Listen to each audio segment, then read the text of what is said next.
ਸਤਿ ਸ਼੍ਰੀ ਅਕਾਲ। ਤੁਸੀਂ ਦੇਖ ਰਹੇ ਹੋ ਇਨਸਾਈਟਸ ਵਿਦ ਵਿਸ਼ਾਲ ਸੂਦ। ਇਸ ਪ੍ਰੋਗਰਾਮ 'ਚ ਅਸੀਂ ਚਰਚਾ ਕਰਦੇ ਹਾਂ ਦੇਸ਼ ਦੁਨੀਆ ਪੰਜਾਬ ਦੇ ਉਹਨਾਂ ਅਹਿਮ ਮੁੱਦਿਆਂ ਦੀ ਜੋ ਕਿਤੇ ਨਾ ਕਿਤੇ ਸਾਨੂੰ ਪ੍ਰਭਾਵਿਤ ਕਰ ਸਕਦੇ ਨੇ, ਸਾਡੀ ਜ਼ਿੰਦਗੀ ਨੂੰ ਪ੍ਰਭਾਵਿਤ ਕਰ ਸਕਦੇ ਨੇ। ਤੇ ਇਨਸਾਈਟਸ ਦੇ ਲਈ ਹਮੇਸ਼ਾ ਸਾਡੇ ਨਾਲ ਮੌਜੂਦ ਹੁੰਦੇ ਨੇ ਵਿਸ਼ਾਲ ਸੂਦ ਜੀ। Welcome sir. ਥੈਂਕ ਯੂ ਅਮਨ।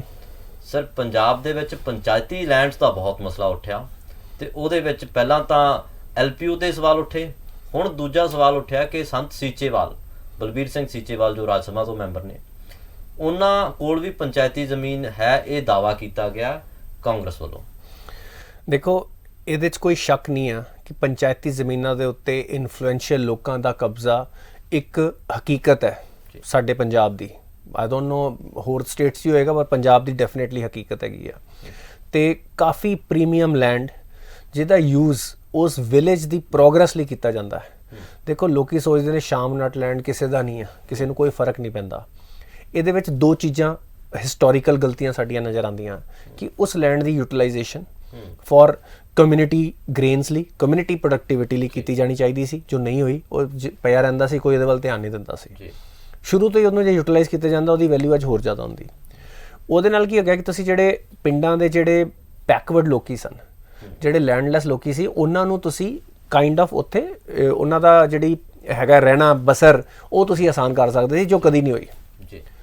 ਦੂਜੀ ਗੱਲ, ਜਿਵੇਂ ਜਿਵੇਂ ਲੈਂਡ ਦੀ ਵੈਲਿਊ ਵਧਣੀ ਸ਼ੁਰੂ ਹੋਈ, ਜਿਵੇਂ ਜਿਵੇਂ ਕਮਰਸ਼ੀਅਲਾਈਜੇਸ਼ਨ ਹੋਈ, ਜਿਵੇਂ ਜਿਵੇਂ ਸਾਡੀ ਇਕੋਨਮੀ ਵਧਣੀ ਸ਼ੁਰੂ ਹੋਈ, ਲੈਂਡ ਦੀ ਵੈਲਿਊ ਵਧੀ, ਇਨਫਲੂਐਂਸ਼ੀਅਲ ਲੋਕਾਂ ਨੇ ਸ਼ਾਮਲਾਟ ਲੈਂਡ ਦੇ ਉੱਤੇ ਕਬਜ਼ਾ ਕਰਨਾ ਸ਼ੁਰੂ ਕਰਤਾ।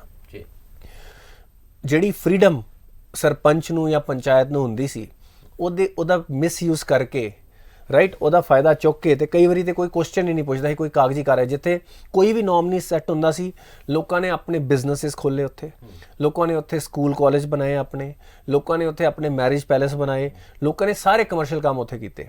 ਤੇ ਜਿਹੜੇ ਵਿਲੇਜ ਵੱਡੇ ਸ਼ਹਿਰਾਂ ਦੇ ਆਸ-ਪਾਸ ਆਉਂਦੇ ਸੀ, ਉਹਨਾਂ ਦੀ ਜ਼ਮੀਨ ਤੇ ਬਹੁਤ ਜ਼ਿਆਦਾ ਕੀਮਤੀ ਹੋ ਗਈ। ਮੈਂ ਕਹਿੰਦਾ ਕਿ ਅੱਜ ਜੇ ਆਪਾਂ ਆਪਣਾ ਸ਼ਾਮਲਾਟ ਲੈਂਡ, ਜਿਹੜੇ ਇਹੋ ਜਿਹੇ ਕਬਜ਼ਾਏ ਹੋਏ ਲੈਂਡ ਨੇ, ਜੇ ਉਹ ਛੁਡਵਾ ਲਈਏ ਤੇ ਕਾਫੀ ਹੱਦ ਤੱਕ ਪੰਜਾਬ ਉਹਦੀ ਕਮਰਸ਼ੀਅਲ ਵੈਲਿਊ 'ਚੋਂ, ਰਾਈਟ, ਆਪਣੇ ਕਰਜ਼ੇ ਲਾ ਸਕਦਾ, ਆਪਣੇ ਬਜਟ ਦੀ ਬੜੋਤਰੀ ਕਰ ਸਕਦਾ ਹੈ। ਤੇ ਇਸ ਕਰਕੇ ਆਮ ਆਦਮੀ ਪਾਰਟੀ ਸਰਕਾਰ ਦਾ ਜਿਹੜਾ ਇਨੀਸ਼ੀਏਟਿਵ ਹੈ ਕਿ ਬਈ ਜਿਹੜੀਆਂ ਤੁਸੀਂ ਜ਼ਮੀਨਾਂ ਛੁਡਵਾ ਰਹੇ ਹੋ, ਇਹ ਬਹੁਤ ਫਾਇਦਾ ਦੇਣਗੀਆਂ। ਹੁਣ ਆਫਕੋਰਸ ਓਪੋਜੀਸ਼ਨ ਦਾ ਕੰਮ ਹੈ ਕਿ ਬਈ ਤੁਸੀਂ ਵਨ ਸਾਈਡਡ ਐਕਸ਼ਨ ਨਾ ਲਓ। ਜੇ ਹੋਰ ਵੀ ਕਮਰਸ਼ੀਅਲ ਐਂਟੀਟੀਜ਼ ਜਾਂ ਕਿਸੇ ਵੀ ਆਰਗੇਨਾਈਜੇਸ਼ਨ ਨੇ, ਭਾਵੇਂ ਉਹ ਪਾਵਰ 'ਚ ਨੇ ਅੱਜ, ਭਾਵੇਂ ਉਹ ਆਮ ਆਦਮੀ ਪਾਰਟੀ ਨਾਲ ਜੁੜੇ ਨੇ, ਗੌਰਮੈਂਟ ਨੂੰ ਉੱਤੇ ਐਕਸ਼ਨ ਲੈਣਾ ਚਾਹੀਦਾ, ਉਹਦਾ ਪ੍ਰੋਸੈਸ ਬਣਾਉਣਾ ਚਾਹੀਦਾ। ਹੁਣ ਇਹ ਵੀ ਵੇਖਣਾ ਚਾਹੀਦਾ, ਹੁਣ ਵੇਖੋ, ਇੱਕ MP ਨੇ ਉਹਨਾਂ ਦੇ ਜਿਹੜੇ ਪ੍ਰਾਈਵੇਟ ਯੂਨੀਵਰਸਿਟੀ ਚਲਾ ਰਹੇ ਨੇ, ਕਮਰਸ਼ੀਅਲੀ ਯੂਜ਼ ਕਰਦੇ ਪਏ ਨੇ, ਹੀ ਸ਼ੁੱਡ ਬੀ ਫਾਈਨਡ, ਰਾਈਟ। ਜੋ ਵੀ ਐਕਸ਼ਨ ਹੈ ਹੋਣਾ ਚਾਹੀਦਾ। ਜੇ ਉਹਦਾ ਕਮਰਸ਼ੀਅਲ ਯੂਜ਼ ਹੋਇਆ ਵਿਚ ਇਜ਼ ਨਾਟ ਜੋ ਬੇਸਿਕਲੀ ਸਿਰਫ ਵਨ ਸਾਈਡਡ ਜਾਂ ਵਨ ਫੈਮਿਲੀ ਜਾਂ ਵਨ ਬਿਜ਼ਨਸ ਨੂੰ ਫਾਇਦਾ ਹੋਇਆ। ਦੂਜੇ ਪਾਸੇ ਜੇ ਉੱਥੇ ਗਊਸ਼ਾਲਾ ਬਣੀ ਆ, ਜਾਂ ਉੱਥੇ ਪਬਲਿਕ ਸਰਵਿਸ, ਜਾਂ ਉੱਥੇ ਗ੍ਰੀਨਰੀ ਵਧਾਈ ਗਈ ਆ, ਜਾਂ ਲੋਕਾਂ ਨੂੰ ਫੈਸਿਲੀਟੇਟ ਕੀਤਾ ਗਿਆ। ਕਈ ਵਾਰੀ ਇਸ ਤਰ੍ਹਾਂ ਵੀ ਹੁੰਦਾ ਹੋਏਗਾ ਕਿ ਬਈ ਸਰਪੰਚ ਨੇ ਜਾਂ ਉਸ ਵੇਲੇ ਜਿਹੜੇ ਵੀ ਚੇਅਰਮੈਨ ਹੋਣਗੇ ਉਸ ਬੋਡੀ ਦੇ, ਜਿਨ੍ਹਾਂ ਦੇ ਅੰਦਰੋਂ ਆਉਂਦੀ ਆ, ਉਹਨਾਂ ਨੇ ਕਿਹਾ ਕਿ ਚੰਗਾ ਕੌਸ ਹੈ, ਜ਼ਮੀਨ ਪਈ ਆ, ਤੁਸੀਂ ਯੂਜ਼ ਕਰੋ, ਰਾਈਟ। ਤੇ ਹਰ ਚੀਜ਼ ਨੂੰ ਸਿਰਫ ਇਸ ਤਰ੍ਹਾਂ ਨਹੀਂ ਤੁਸੀਂ ਤੋਲ ਸਕਦੇ ਕਿ ਬਈ ਤੁਸੀਂ ਕਹਿ ਦਿਓ ਜੀ ਸੰਤ ਸੀਚੇਵਾਲ ਜੀ ਨੇ ਵੀ ਕਬਜ਼ਾ ਲਈ ਆ। ਇਹ ਵਰਡ ਹੀ ਸਹੀ ਮੈਨੂੰ ਨਹੀਂ ਲੱਗਦਾ ਪਿਆ। ਮੈਨੂੰ ਲੱਗਦਾ ਕਿ ਇਹਦੀ ਤਹਿ ਤੱਕ ਜਾਣਾ ਚਾਹੀਦਾ। ਉਹਦੀ ਯੂਟੀਲਾਈਜੇਸ਼ਨ ਕਿੱਥੇ ਹੋਈ ਆ, ਉਹ ਪਬਲਿਕ ਲੈਂਡ ਸੀ, ਉਹਦੇ ਨਾਲ ਪਬਲਿਕ ਗੁੱਡ ਕੀ ਹੋਇਆ, ਇਹ ਵੇਖਣ ਦੀ ਲੋੜ ਹੈ।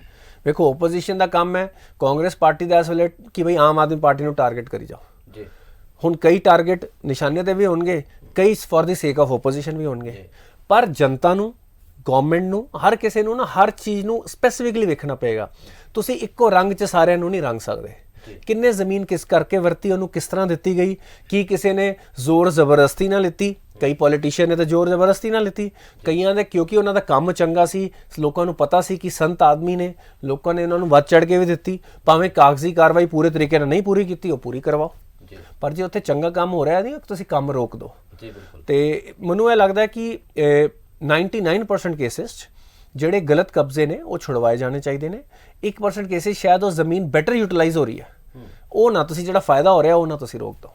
ਇੱਕ ਸਵਾਲ ਇਹ ਵੀ ਉੱਠਦਾ ਸਰ ਕਿ ਇਸ ਤੋਂ ਪਹਿਲਾਂ ਤਾਂ ਕਾਂਗਰਸ ਦੀ ਸਰਕਾਰ ਸੀ, ਤੇ ਜੇ ਕਾਂਗਰਸ ਦੇ MLAs ਉਦੋਂ ਆਪਣੀ ਜ਼ਿੰਮੇਵਾਰੀ ਚੰਗੀ ਤਰ੍ਹਾਂ ਨਿਭਾਉਂਦੇ ਤਾਂ ਓਪੋਜੀਸ਼ਨ ਦੇ ਵਿੱਚ ਉਹਨਾਂ ਨੂੰ ਇਹ ਸਵਾਲ ਨਹੀਂ ਚੱਕਣੇ ਪੈਣੇ ਸੀ ਕਿ ਅੱਜ ਪੰਚਾਇਤੀ ਲੈਂਡ ਕਿੱਥੇ ਕਿਹਦੇ ਕਬਜ਼ੇ 'ਚ ਹੈ। ਦੇਖੋ ਜੀ, ਤੁਸੀਂ ਤੇ ਹੁਣ ਕਾਂਗਰਸ ਦੀ ਗੱਲ ਆਪਾਂ ਕਰਕੇ ਕੀ ਕਰਨੀ ਹੈ।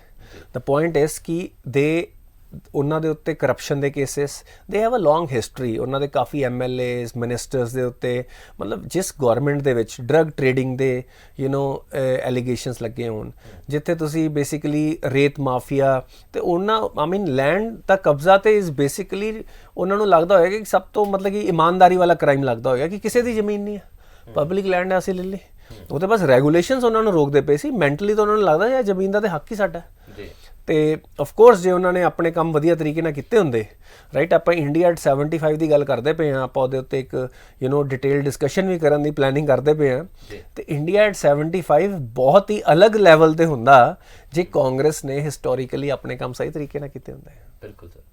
ਸਰ ਇੱਕ ਪੰਜਾਬ ਦੇ ਵੱਡੇ ਲੀਡਰ, ਸ਼੍ਰੋਮਣੀ ਅਕਾਲੀ ਦਲ ਦੇ ਵੱਡੇ ਲੀਡਰ ਵਿਕਰਮਜੀਤ ਸਿੰਘ ਮਜੀਠੀਆ, ਜੋ ਜੇਲ੍ਹ ਦੇ ਵਿੱਚ ਜਾਣਾ ਪਿਆ ਉਹਨਾਂ ਨੂੰ, ਤੇ ਹੁਣ ਵਾਪਸ ਆਏ ਆ ਤੇ ਸੈਲੀਬ੍ਰੇਸ਼ਨਸ ਵੀ ਕੀਤੀਆਂ ਜਾ ਰਹੀਆਂ, ਉਹ ਪਰਿਵਾਰ ਨੂੰ ਮਿਲੇ ਆ, ਤੇ ਹੁਣ ਉਹ ਦਾਅਵੇ ਹੋਰ ਵੱਡੇ ਹੋ ਰਹੇ ਆ ਕਿ ਅਸੀਂ ਬਿਲਕੁਲ ਬੇਕਸੂਰ ਸੀ ਤੇ ਸਾਨੂੰ ਬਿਲਕੁਲ ਪੋਲੀਟੀਕਲ ਏਜੰਡਾ ਦੇ ਤਹਿਤ ਸਾਨੂੰ ਅੰਦਰ ਕੀਤਾ ਗਿਆ ਸੀ।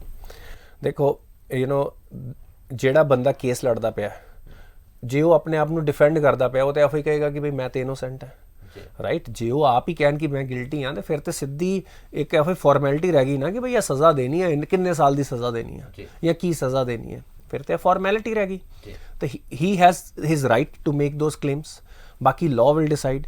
getting bail does not mean कि भाई someone has been proven innocent, and of course if he is innocent it will prevail, natural justice has prevailed। ਦੇਖੋ ਇੱਕ ਬੰਦੇ ਨੂੰ ਤੁਸੀਂ ਜੇ ਉੱਤੇ ਕੇਸ ਨਹੀਂ ਚਲਾ ਰਹੇ ਹੋ, ਅੱਗੇ ਕਾਰਵਾਈ ਨਹੀਂ ਕਰ ਰਹੇ ਹੋ, ਤੇ ਅੰਡਰ ਟ੍ਰਾਇਲ ਇੰਨੇ ਮਹੀਨੇ ਜੇਲ੍ਹ 'ਚ ਰੱਖਣਾ is not fair, and it is not because ਕਿ he is a big politician. ਸਾਡੀ ਜੇਲ੍ਹ 'ਚ ਇਸ ਵੇਲੇ 75% ਲੋਕੀ ਜਿਹੜੇ ਨੇ ਅੰਡਰ ਟ੍ਰਾਇਲ ਨੇ, ਜੇਲਾਂ ਵੀ ਓਵਰਬਰਡਨ ਨੇ, ਰਾਈਟ, ਛੋਟੇ ਕ੍ਰਾਈਮ 'ਚ ਨੇ। ਇਨਫੈਕਟ ਗੌਰਮੈਂਟ ਇਹ ਪਲਾਨ ਕਰਦੀ ਪਈ ਹੈ, ਮੈਂ ਆਫਕੋਰਸ ਮਜੀਠੀਆ ਜੀ ਦੀ ਗੱਲ ਤੇ ਲੋਕੀ ਜ਼ਿਆਦਾ ਫੋਕਸ ਕਰਨਾ ਚਾਹਣਗੇ, ਪਰ ਜੇਲਾਂ 'ਚ ਕਿੰਨੇ ਲੋਕੀ ਛੋਟੇ ਜੁਰਮ ਦੇ ਇਲਜ਼ਾਮ 'ਚ ਅੰਡਰ ਟ੍ਰਾਇਲ ਹੀ ਨੇ, ਉਨੀ ਉਹਨਾਂ ਨੂੰ ਸਜ਼ਾ ਨਹੀਂ ਹੋਣੀ ਸੀ ਜਿੰਨੀ ਦੇਰ ਦੇ ਉਹ ਵਿਚਾਰੇ ਜੇਲ੍ਹ 'ਚ ਫਸੇ ਹੋਏ ਨੇ ਕਿ ਬਈ ਉਹਨਾਂ ਤੇ ਕੇਸ ਚੱਲਦਾ ਪਿਆ ਤੇ ਉਹਨਾਂ ਦੀ ਸੁਣਵਾਈ ਨਹੀਂ ਹੋ ਰਹੀ। ਤੇ ਮੈਨੂੰ ਲੱਗਦਾ ਕਿ ਜੇਲਾਂ ਦੇ ਇਸ ਰਿਫਾਰਮ ਦੀ ਤੇ ਲੋੜ ਹੈ। ਹੁੰਦਾ ਕੀ ਹੈ ਕਿ ਬਈ ਵੱਡੇ ਲੀਡਰਾਂ ਨੂੰ ਤਾਂ ਇਨਸਾਫ ਮਿਲ ਜਾਂਦਾ ਹੈ, ਉਹਨਾਂ ਦੀ ਗੱਲ ਤੇ ਲੋਕੀ ਸੁਣ ਲੈਂਦੇ ਜੀ 5 ਮਹੀਨੇ ਤੋਂ ਕਿਸੇ ਨੇ ਇਹਨਾਂ ਦੀ ਸੁਣਵਾਈ ਨਹੀਂ ਕੀਤੀ, ਨੈਚੁਰਲ ਹੈ, ਉਹਨਾਂ ਨੂੰ ਫਿਰ ਬਾਹਰ ਛੱਡਣਾ ਚਾਹੀਦਾ ਤੇ ਕੇਸ ਚੱਲਣਾ ਚਾਹੀਦਾ। ਉਹਨਾਂ ਨੂੰ ਬੇਲ ਮਿਲੀ ਹੈ, ਹੀ ਕੈਨ ਨਾਟ ਟਰੈਵਲ ਅਬਰੋਡ, ਜੋ ਵੀ ਟਰਮਸ ਐਂਡ ਕੰਡੀਸ਼ਨ ਲਾਈਆਂ ਨੇ ਉਹਦੇ ਹਿਸਾਬ ਨਾਲ ਉਹਨਾਂ ਨੂੰ ਕਰਨਾ ਪਏਗਾ। ਤੇ ਇਹ ਪਰ ਇਹ 'ਚ ਕੋਈ ਸ਼ੱਕ ਨਹੀਂ ਹੈ, ਸ਼੍ਰੋਮਣੀ ਅਕਾਲੀ ਦਲ ਨੂੰ ਇੱਕ ਵੱਡੀ ਮਜ਼ਬੂਤੀ ਦੇਗੀ ਇਹ ਚੀਜ਼, ਉਹਨਾਂ ਦੇ ਇੱਕ ਮੇਜਰ ਲੀਡਰ ਦਾ ਬਾਹਰ ਆਉਣਾ। ਸਰ ਉਹਨਾਂ ਤੇ ਹਮੇਸ਼ਾ ਆਰੋਪ ਲੱਗੇ ਆ, ਕਈ ਵਾਰ ਆਰੋਪ ਲੱਗੇ ਆ, ਤੇ ਕਈ ਓਪੋਜੀਸ਼ਨ ਲੀਡਰਸ ਨੇ ਆਰੋਪ ਲਗਾਉਣ ਤੋਂ ਬਾਅਦ ਮਾਫੀਆਂ ਵੀ ਮੰਗੀਆਂ, ਤੇ ਉਹਨਾਂ ਤੇ ਕੋਈ ਸਬੂਤ ਨਹੀਂ ਮਿਲ ਪਾ ਰਿਹਾ, ਜਾਂ ਕੀ ਉਹਨਾਂ ਦਾ ਇਨਫਲੂਐਂਸ ਇੰਨਾ ਵੱਧ ਹੈ ਕਿ ਜੀ ਜਦੋਂ ਚਰਚਾ ਹੋ ਰਹੀ ਹੈ ਗੱਲ ਕਿਤੋਂ ਤਾਂ ਉੱਠਦੀ ਹੈ, ਜੇ ਕੋਈ ਆਰੋਪ ਲਗਾ ਰਿਹਾ ਤਾਂ ਉਹ ਸਬੂਤ ਨਹੀਂ ਦੇ ਪਾਉਂਦੇ ਕਿਸੇ ਵੀ ਤਰੀਕੇ, ਉਹ ਗਿਲਟੀ ਸਾਬਤ ਨਹੀਂ ਕਰ ਪਾਉਂਦੇ ਉਹਨਾਂ ਨੂੰ, ਤੇ ਬਸ ਉਹ ਅੰਡਰ ਟ੍ਰਾਇਲ ਚੱਲਦਾ ਰਹਿੰਦਾ ਕੰਮ। ਦੇਖੋ ਐਫ ਤੇ ਹਿਸਟੋਰੀਕਲੀ ਸਾਡੀ ਪੋਲੀਟਿਕਸ ਦੀ ਤੇ ਜੁਡੀਸ਼ੀਅਲ ਸਿਸਟਮ ਦੀ ਜਿਹੜੀ ਕਮੀ ਰਹੀ ਹੈ। ਆਪਾਂ ਕਈ ਵਾਰੀ ਇਹ ਕਿਹਾ ਪੰਜਾਬ ਟੁਡੇ ਤੇ ਕਿ ਜਿਹੜਾ ਵੀ ਇਨਫਲੂਐਂਸ਼ੀਅਲ ਨੇਤਾ ਹੈ, ਰਾਈਟ, ਉਹਨਾਂ ਦਾ ਕੇਸ ਸਰਟਨ ਮਹੀਨੇ ਦੇ ਅੰਦਰ ਕਲੋਜ਼ ਹੋਣਾ ਹੀ ਚਾਹੀਦਾ। ਸਾਰੇ ਪ੍ਰੂਫ, ਸਾਰੀਆਂ ਚੀਜ਼ਾਂ, ਜੋ ਵੀ ਚੀਜ਼ਾਂ ਹੁੰਦੀਆਂ ਉਹ ਜੱਜ ਦੇ ਸਾਹਮਣੇ ਆਉਣੀਆਂ ਚਾਹੀਦੀਆਂ, ਤੇ ਸਪੈਸ਼ਲ ਇਨਫਲੂਐਂਸ਼ੀਅਲ ਕੋਰਟਸ ਹੋਣੇ ਚਾਹੀਦੇ ਨੇ ਤਾਂ ਕਿ ਪਤਾ ਚੱਲੇ। ਅਦਰਵਾਈਜ਼ ਕਿਸੇ ਨੇਤਾ ਨੂੰ ਕੋਈ ਫਰਕ ਨਹੀਂ ਪੈਂਦਾ ਪਿਆ ਕਿ 10 ਕੇਸ ਚੱਲਦੇ ਪਏ ਜਾਂ 50 ਕੇਸ ਚੱਲਦੇ ਪਏ ਤੇ ਉਹ 10 ਸਾਲ ਚੱਲੀ ਜਾਣ। they are busy in making more influence, making more money, ਉਹ ਜੋ ਵੀ ਆਪਣੀ ਪੋਲੀਟਿਕਸ ਉਹ ਕਰਨ 'ਚ ਲੱਗੇ ਹੋਏ ਨੇ, ਰਾਈਟ। ਕੇਸ ਚੱਲਦੇ ਰਹਿੰਦੇ ਨੇ, ਹੱਸਦੇ ਨੇ ਵੱਡੇ ਲੋਕੀ, ਤੇ ਹੱਸਦੇ ਨੇ ਜਦੋਂ ਕੇਸ ਚੱਲਦੇ ਨੇ ਕਿ ਬਈ ਚਲੋ ਠੀਕ ਹੈ ਜੀ ਆਰੇ ਲਾਤਾ, ਰਾਈਟ। ਫਸਦਾ ਤੇ ਆਮ ਆਦਮੀ ਆ। ਤੇ ਇਹ ਜਿਹੜੀ ਵਿਥਾ ਹੈਗੀ ਆ ਸਾਡੇ ਦੇਸ਼ ਦੀ ਕਿ ਇਨਫਲੂਐਂਸ਼ੀਅਲ ਬੰਦਾ, ਜਦੋਂ ਇੱਕ ਗਰੀਬ ਆਦਮੀ ਨੂੰ ਜਸਟਿਸ ਡਿਲੇਡ ਹੁੰਦੀ ਹੈ ਨਾ, that is justice denied, right. ਤੇ ਜਦੋਂ ਇੱਕ ਅਮੀਰ ਆਦਮੀ, ਇਨਫਲੂਐਂਸ਼ੀਅਲ ਆਦਮੀ ਜਸਟਿਸ ਨੂੰ ਖਿੱਚ ਪਾਉਂਦਾ ਹੈ, ਉਹ ਬੇਸਿਕਲੀ ਉਹਦੇ ਲਈ ਫੇਵਰ ਹੈ ਕਿ ਤੁਸੀਂ ਉਹਨੂੰ, ਜੋ ਲੈਟਸ ਸੇ ਕਿ ਜੋ ਬੰਦਾ ਮੁਜਰਿਮ ਹੈ, ਮੈਂ ਬਾਕੀ ਤੇ ਕੋਰਟ ਡਿਸਾਈਡ ਕਰੇਗਾ, ਆਪਾਂ ਇੱਥੇ ਬੈਠ ਕੇ ਇਹ ਨਹੀਂ ਕਹਿਣ ਲੱਗੇ ਕਿ ਮੁਜਰਿਮ ਸੀ ਜਾਂ ਉਹਨਾਂ ਨੇ ਕੋਈ ਸਬੂਤ ਲੁਕੋ ਲਏ। We are not here to say that, no one knows, at least we don't know the truth. ਆਪਾਂ ਤੇ ਜੋ, ਪਰ ਸੱਚ ਇਹ ਵਾ ਕਿ ਸਾਡੀ ਸਟੇਟ 'ਚ ਡਰੱਗਸ ਬਹੁਤ ਫੈਲੀ, ਸੱਚ ਇਹ ਵਾ। ਰਿਸਪੌਂਸਿਬਿਲਿਟੀ ਜਿਹੜੀਆਂ ਗੌਰਮੈਂਟਸ ਪਿਛਲੇ 20-25 ਸਾਲ ਰਹੀਆਂ, ਭਾਵੇਂ ਉਹ ਅਕਾਲੀ ਦਲ BJP ਗੌਰਮੈਂਟ ਰਹੀ ਹੋਵੇ, ਭਾਵੇਂ ਉਹ ਕਾਂਗਰਸ ਗੌਰਮੈਂਟ ਰਹੀ ਹੋਵੇ, ਹੁਣ ਭਾਵੇਂ ਆਮ ਆਦਮੀ ਪਾਰਟੀ ਆ, ਇਹ ਗੌਰਮੈਂਟਸ ਹੀ ਜ਼ਿੰਮੇਦਾਰ ਨੇ, ਰਾਈਟ। ਉਹਨਾਂ 'ਚ ਕੁਝ ਪੋਲੀਟੀਸ਼ੀਅਨ ਜ਼ਿਆਦਾ ਜ਼ਿੰਮੇਦਾਰ ਹੋਣਗੇ, ਕੁਝ ਘੱਟ, ਪਰ at least people at the top, ਜਿਹੜੇ ਟੌਪ ਕਰੀਮ ਹੈ ਸਾਡੀ ਪੋਲੀਟਿਕਸ ਦੀ, ਜਿਨ੍ਹਾਂ ਨੂੰ ਟੌਪ ਪੋਜੀਸ਼ਨਸ ਲਿੱਤੀਆਂ, ਉਹ ਤੇ ਪੱਕਾ ਜ਼ਿੰਮੇਦਾਰ ਨੇ। ਉਹ ਐਕਟਿਵਲੀ ਇਨਵੋਲਵ ਨਾ ਹੋਣ, ਪਰ ਜੇ ਉਹਨਾਂ ਦੇ ਰਾਜ ਵਿੱਚ ਸਾਡੇ ਪੰਜਾਬ ਦੇ ਜਿਹੜਾ ਯੂਥ ਹੈ ਉਹਦਾ ਜੇ ਘਾਣ ਹੁੰਦਾ ਪਿਆ ਹੈ ਤੇ ਉਹ ਰਿਸਪੌਂਸਿਬਲ ਨੇ, ਮੋਰਲੀ ਰਿਸਪੌਂਸਿਬਲ ਨੇ। ਕੋਰਟ ने तो जो सज़ा देनी है, पर पब्लिक ने अपने कोर्ट ਦੇ ਵਿੱਚ ਤੇ ਇੱਕ ਵਾਰੀ सज़ा सुनाती हुई है।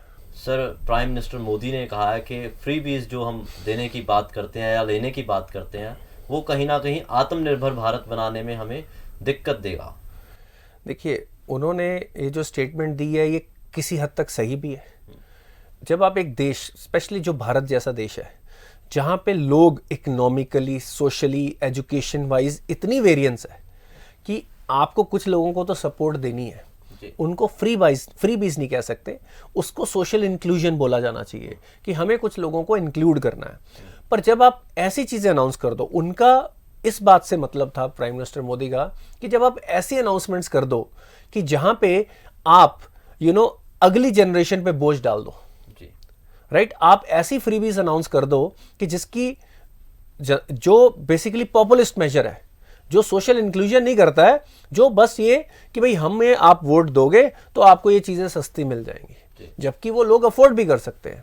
अगर आप जाके कहीं पे कि एक जो बेसिक अमेनिटीज़ हैं, चाहे वो ट्रांसपोर्ट है, चाहे वो इलेक्ट्रिसिटी है, चाहे वो पेट्रोल डीजल है, व्हाटएवर, राइट, अगर आप उस पर प्रॉपर टैक्स नहीं ले पाते हैं, अगर आप सब्सिडीज देते हैं जो काफ़ी हद तक उन लोगों तक जाएंगी जो अफोर्ड कर सकते हैं, राइट, और उससे होता क्या है, नुकसान उन लोगों का हो रहा है कि जो टैक्सेस में कंट्रीब्यूट कर रहे हैं, जो एक मिडिल क्लास जो मेहनत करके, अगर वही 1-1.5% पे सारा टैक्स बर्डन पड़ेगा और बाकी लोग उसका एडवांटेज लेते रहेंगे, राइट, अगर आप इस तरह की सब्सिडीज या फ्री इलेक्ट्रिसिटी या फ्री बेसिकली ऑयल और उस पर सब्सिडीज देते रहेंगे तो अल्टीमेटली आपको जो फंड्स चाहिए देश में कैपिटल इन्वेस्टमेंट करने के लिए, देश में असेट्स बनाने के लिए, देश में R&D करने के लिए, वो नहीं बचेंगे। देखो, पैसा तो लिमिटेड है, तो उनका मतलब, उनका भाव ये था कि हमें जो भी गवर्नमेंट चूज करनी है, और आज मेरे को लगता है आज इंडिया के 75 साल आज़ादी के पूरे हो रहे हैं, 15 अगस्त को हम 75 साल आज़ादी के मना लेंगे, तो मेरे को लगता है अब टाइम ये आ गया है कि हम थोड़ा सा आत्मनिर्भर बने। आत्मनिर्भर अगर देश तभी बनेगा जब लोग आत्मनिर्भर बनेंगे। अगर आज मेरे को अपना गुजारा करने के लिए अमन हर महीने आपसे 10,000 रुपये मांगने पड़ते हैं, या मेरे को बोलना पड़ता है कि भैया मेरा पेट्रोल आप डलवा दो, मेरे घर की बिजली का खर्चा आप कर दो, राइट, तो हमारा देश आत्मनिर्भर कैसे बनेगा, राइट। हमें we should be willing to pay our taxes. आज हमें ये देखना पड़ेगा कि अगर आज हमारा इंफ्रास्ट्रक्चर डेवलप हो रहा है, काफ़ी चीज़ों में हमने तरक्की की है, हमें कुछ सहूलतें मिल रही हैं, कुछ कन्वीनियंस मिल रही है, इस सहूलत और कन्वीनियंस का हम क्या करेंगे, और मेहनत करके और पैसे बनाएंगे। तो टैक्स देंगे तो हमें और फैसिलिटी, और बेटर सड़कें होंगी, और बेटर एयरपोर्ट होंगे, और बिजनेस अपॉर्चुनिटीज़ आएंगी। So it means we have to learn to earn more, ताकि हम अपने देश को आत्मनिर्भर, तभी लैब्स बन पाएंगी, तभी हमारी फौजें मजबूत हो पाएंगी, राइट, अदरवाइज तो आप उनके लिए कैसे पे करेंगे।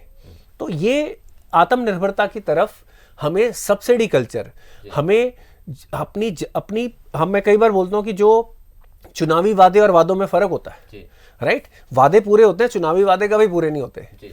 तो चुनावी वादों में हमें जो लोग हमें ये बोले कि भाई मैं आपको ये फ्री में दे दूंगा, आप ये समझ लो कि उसके पास और कुछ नहीं है आपको देने को, वो आपके ही जेब से कुछ पैसे आपको दे देंगे, और जब वो ऐसे फ्री में देंगे तो लीकेजेस आएंगी, राइट, और लिमिटेड लोगों को ही दे पाएंगे, और उसमें एक मेजर करप्शन होगी।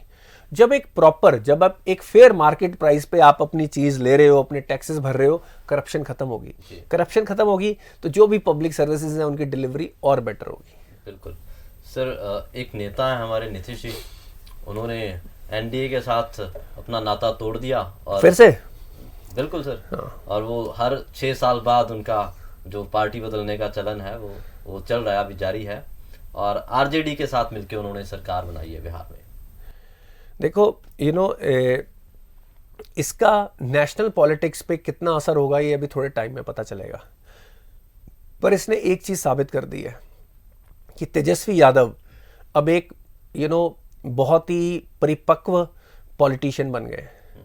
उन्होंने उस सिचुएशन का एडवांटेज उठाया जो बीजेपी, और क्योंकि देखिए लास्ट इलेक्शन में BJP became a major partner, जी। उनकी सीटें ज़्यादा थी, नीतीश कुमार जी की सीटें बहुत कम थी।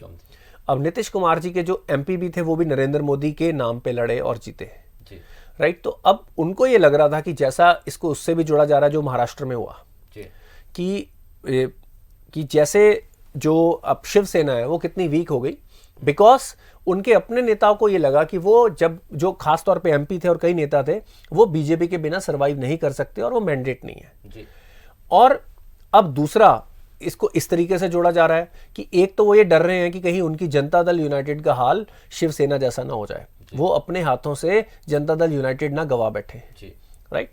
दूसरा उनके दिमाग में ये भी शायद चल रहा हो, इससे भी जोड़ा जा रहा है कि अब उनके नेशनल एम्बिशन है, वो ये चाहते हैं कि ओपोजिशन के लिए वो एक नेशनल लेवल के बेटर कैंडिडेट, वो अगेंस्ट मोदी 2024 में वो प्राइम मिनिस्ट्रियल कैंडिडेट बन सकते हैं। उनको शायद उनके दिमाग में ये भी चल रहा हो।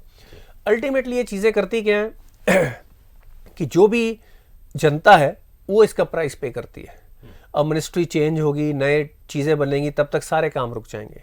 कितने बिजनेस, कितनी चीज़ें जो गवर्नमेंट ने डिसीजन लेने थे वो सारे रुक जाएंगे, और ये हमारी इकोनॉमिक ग्रोथ, उस स्टेट के इकोनॉमिक ग्रोथ के लिए बुरा है। अब क्वेश्चन ये है कि नीतीश जी के साथ तेजस्वी यादव का लास्ट टाइम जो इनका एक्सपेरिमेंट था वो फेल हो गया और वो वापस बीजेपी के साथ जुड़े। इस बार वो ये महागठबंधन चल पाएगा कि नहीं, ये क्वेश्चन है। अब तेजस्वी यादव, क्या नीतीश जी को ये माना जा रहा है कि उनकी पॉपुलैरिटी डाउन आ रही है, उनकी जो 40 सीटें रह गई हैं ये बता भी रही हैं, और वो मैं आपको बता दूं 8वीं बार चीफ मिनिस्टर बने। तो बेसिकली अब वो तेजस्वी यादव, क्या उनको वो ड्यू रिस्पेक्ट देंगे, या इस वक्त वो सिर्फ स्टैंप सीएम बन के रह जाएंगे जिसमें सारे डिसीजन आरजेडी ही लेगा। जी सर, एक दुखद घटना हुई है राजौरी में, जो अटैक हुआ है उसमें कई जानें भी जा चुकी हैं, तो ऐसा क्यों कि ऐसे अटैक रुक नहीं पा रहे? देखो, इसमें ये अटैक तब तक नहीं रुक पाएंगे। सबसे पहले तो जो इसका सोर्स है, इसका सोर्स है पाकिस्तान। पाकिस्तान का जब क्लियर कट मैंडेट है कि हमने इंडिया को with thousands of cuts bleed करना है और जम्मू कश्मीर को डिस्टेबलाइज करना है। अब इसमें एक है एक्सटर्नल फोर्सेस और एक है हमारा इंटरनल रिस्पॉन्स, कि हम कैसे रिस्पॉन्ड करते हैं। आज फॉर्चुनेटली हमारा रिस्पॉन्स स्ट्रांग हुआ है। आज अगर पाकिस्तान की तरफ से कुछ भी ऐसी हरकत होती है तो भारत स्ट्रांगली रिस्पॉन्ड करता है, चाहे वो सर्जिकल स्ट्राइक्स हुए, राइट। और अब जब आप एक जियोपॉलिटिकली एक्टिव एरिया है उसको डिफेंड करने पे, जब आप चारों तरफ से एनिमी स्टेट से, जो हॉस्टाइल स्टेट्स है, मैं अगर एनिमी ना भी बोलूं, चाहे मैं पाकिस्तान की बात करूं, चाइना की बात करूं, ये हमारे लिए हॉस्टाइल कंट्रीज हैं, ये हमें वीक करना चाहती हैं। और इसमें इंटरनेशनल कम्युनिटी का दोगलापन भी नजर आता है। जब आपको पता है कि Pakistan is the bed of terrorism और वो इंडिया को डिस्टेबलाइज कर रहा है, क्योंकि उनके अपने बेनिफिट हैं। यूरोप जब यूक्रेन में वॉर होती है, इंडिया को तो बोल देता है कि आप भी वही स्टैंड लो। तो जब इंडिया का जो चैलेंज है उसमें यूरोप क्यों नहीं स्टैंड लेता है? वो पाकिस्तान को टेररिस्ट स्टेट क्यों नहीं घोषित करते हैं? चाइना जो कह रहा है कि आप वन चाइना पॉलिसी सपोर्ट करो, इंडिया उनसे क्यों नहीं कहता कि आप वन इंडिया पॉलिसी सपोर्ट करो, कि पूरा जम्मू कश्मीर हमारा है, जो हमारी पॉलिसी है हमें भी रेसिप्रोकेट करना चाहिए, स्ट्रॉन्ग स्टैंड लेना चाहिए।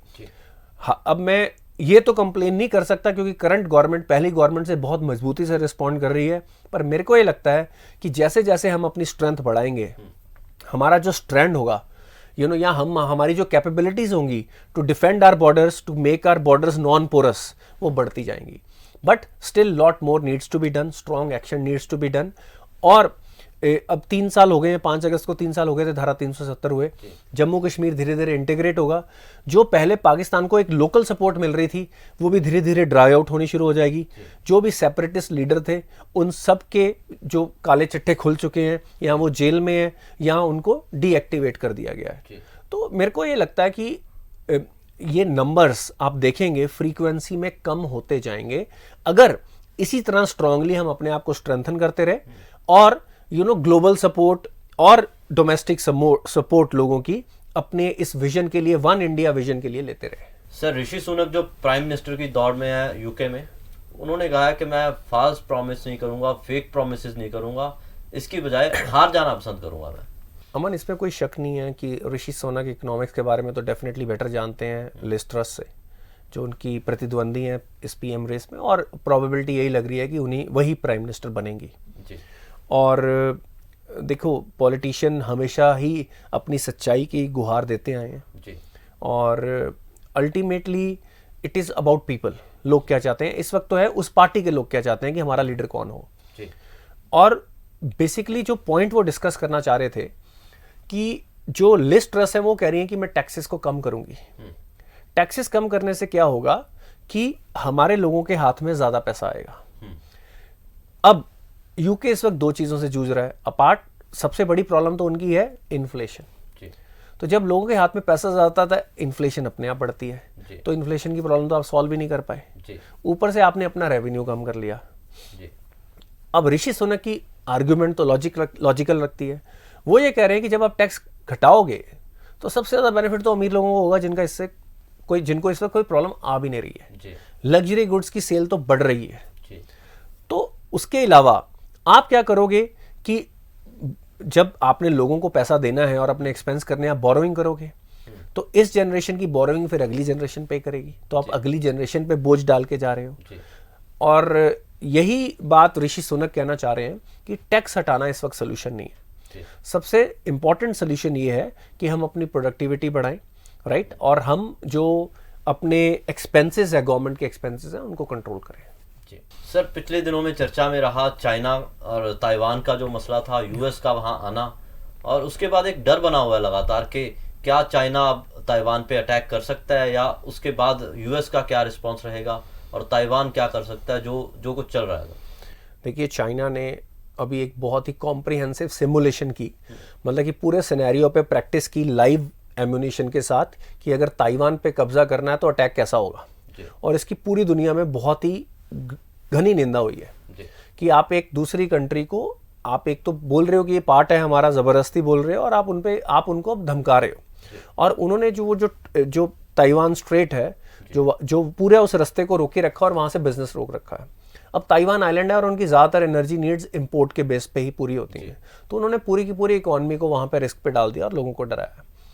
बट मेरे को नहीं लगता है कि इट विल बी ईजी। देखो, अगर आज बिकॉज ऑफ इंटरनल, देखो ज़्यादातर लड़ाइयाँ जो इंटरनेशनल भी होती हैं उसके पीछे डोमेस्टिक पॉलिटिक्स होती है। आज जी जिनपिंग को अपने आप को पावरफुल नेता दिखाना है, 3rd टर्म लेनी है जो अनकॉन्स्टिट्यूशनल है, राइट, तो उन्होंने अपने आप को एक विजनरी और सबसे मजबूत और स्ट्रॉन्ग नेता दिखा रहे हैं, और उनकी डोमेस्टिक इकोनॉमिक हालत खराब है। वहां पे 4000 के करीब बैंक बंद हो रहे हैं, जो कभी हमने सुना नहीं था। वहां पे चाइना में लोग प्रोटेस्ट कर रहे हैं, तो कम्युनिस्ट पार्टी सबसे ज्यादा डरती है प्रोटेस्ट से। वो दुनिया में किसी से नहीं डरती, वो अपने लोगों से सबसे ज्यादा डरती है कि ये चुपचाप बस चलते रहे, और उन्हीं को कंट्रोल करने में उनका प्राइमरी फोकस होता है, क्योंकि उनका सर्वाइवल उसके बेसिस पे है। तो उस चक्कर में वो ये सारी शोमैनशिप कर रहे हैं या अग्रेसिवनेस दिखा रहे हैं, और बातें हाथ से निकलते टाइम नहीं लगता।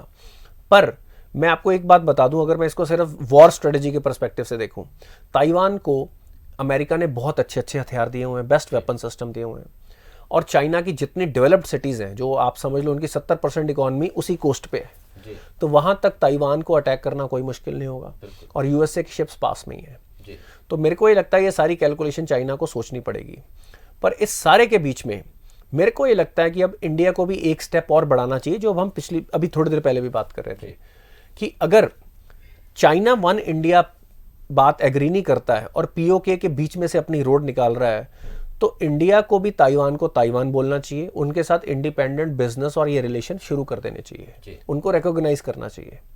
और वहाँ से अभी, और अनफॉर्चुनेटली हमने 2018 में क्या किया कि चाइना के प्रेशर में आके ताइवान को चाइनीज ताइपेई करके लिखना शुरू कर दिया अपनी एयरलाइंस पे। तो मेरे को ये लगता है कि अब इंडिया को भी ऐसे सटल नुआंस तरीके शुरू करने चाहिए कि वो चाइना को मैसेज दे कि अगर आप 1 इंडिया पॉलिसी यहाँ पे नहीं सपोर्ट करते हो, जो हमारे एरियाज हैं उनको इंडिया का पार्ट नहीं रिकॉग्नाइज करते हो, चाहे वो असिन वाला पार्ट हो गया जिसपे चाइना ने कब्जा किया हुआ है, चाहे पीओके है जिसपे पाकिस्तान का कब्जा है, तो मेरे को लगता है कि रेसिप्रोसिटी हमें अब मजबूती से डिमांड करनी चाहिए। अब देखो, न्यूज़ स्टूडियो में बैठ के ये बोलना काफ़ी आसान होता है, जो हमारी फॉरेन पॉलिसी है स्टेप बाय स्टेप इन चीज़ों को एस्केलेट करती जा रही है, पर ये स्टेप बाय स्टेप प्रेशर बनाने के लिए पैरेलली हमें अपनी इकोनॉमिक और मिलिट्री स्ट्रेंथ बढ़ानी पड़ेगी, which will take a certain period of time. तो मेरे को ये लगता है कि अल्टीमेटली ये जो सारी चीज़ें हो रही हैं, ये अल्टीमेटली भारत के फ्यूचर के लिए मेरे को लगता है कि अल्टीमेटली हमें नेगोशिएशन की बहुत ज़्यादा पावर देंगी और अल्टीमेटली इस एरिया में हमें एक मेजर सुपर पावर के तौर पे एस्टैब्लिश करने में हेल्प ही करेंगे। जी बिल्कुल सर, शुक्रिया सर मीनिंगफुल इनसाइट्स के लिए। इसी तरह करंट अफेयर्स के लिए और ज़रूरी जानकारी के लिए देखते रहिए इनसाइट्स विद विशाल सूद।